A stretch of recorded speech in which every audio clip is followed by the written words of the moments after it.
Welcome to the Webby O'Neill channel. I'm with Wes Brown. Right, Pleasure as well, Wes, as always, to chat with you. The Euros. England. Is it coming home or are we just dreaming? it's going to be tough, mate. It's not very good performance yesterday. I thought Scotland played well. I don't think you can always sort of blame Gareth for what happened, because in that first game, I thought that them attacking lads played really well. Yeah. It's just that they were really tight. Their back line, they defended well. Obviously, we had a couple of chances that we maybe could have got a goal. Other than that, we didn't really have a lot. I think we've got players on the team, in the squad, that can maybe obviously help Gareth there, change that up. And it's just whether he decides to do it or not now. See, in the tournament, you've been there with England yourself. It's imperative that you don't lose that first game. They won the first game, drew the second game. So it looks like they're going to qualify. So just going on now with what you've seen in the Euros, I've been excited about it. I thought there's been some great games. You look at Italy, you look at Holland going forward, they look great. France, obviously, they've just drawn now, but France look like they're not going to concede until today. Yeah. Who do you think will win it? I've said France from the beginning, to be fair. I want us to win it. Yeah.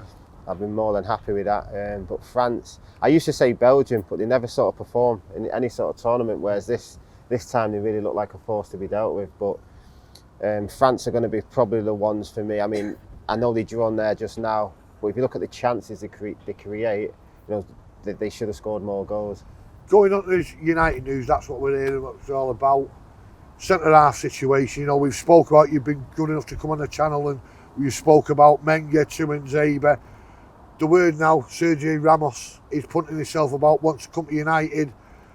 For me, I said yesterday, I think he's past it. What's your take on it? Yeah, I mean, listen, it'd be a great addition, but let's be honest, it's not the long-term solution, is it? He's been brilliant for Real Madrid over the years, and for whatever reason now, it's time for him to move on. I think he's 36. He still looks fit. I did see him in the semi-final against Chelsea, so you can see his legs have gone a tiny bit. Do you know what I mean? But that's what happens when you get to that age. Again, I still think it'll be a good addition, but it's not probably the long-term solution. As a youngster, now you've been here when we brought players in for millions of pounds, and you've won that battle, and you've got your fair share. But if you're Tuanzebe now sat at home, and we signed Ramos, what's in your mind? Well, it's one of them. I mean, it happened with me with Laurent Blanc, if you remember rightly. Yeah. He was a lot older. We worked well with the younger lads. He helped me a lot. Gives me loads of little things that he could help me with my game.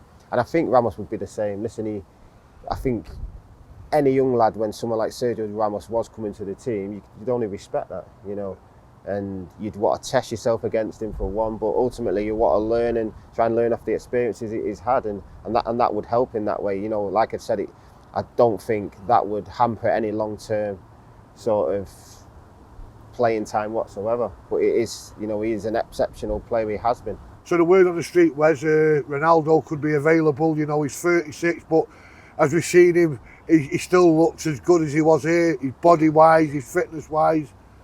That's not a gamble, surely. He's bringing him home for 2 years. It's not. If you could get the right deal there, it's not a bad gamble at all. For one, the fans would love it.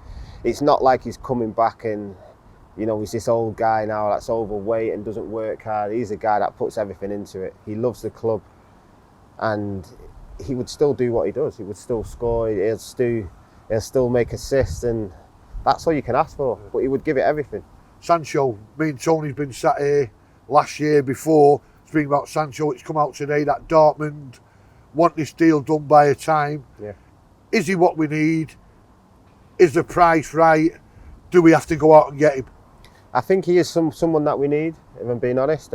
Is the price right? Then the price is never right. I don't think when you're ever coming to Manchester United. But if you really want the player, you have to pay for it. And I'm pretty sure Dortmund will just sit there like they have with maybe a few other players as well until someone comes up with that. So, negotiations are still happening. I know the Euros are still on at the moment. But I'm sure if we really want him this season, we'll get him. Wes, pleasure as always. Pleasure, mate. Hit the likes, subscribe, watch some great videos with plenty with Wes, with the other lads. So the Webby and O'Neill channel is the place to be.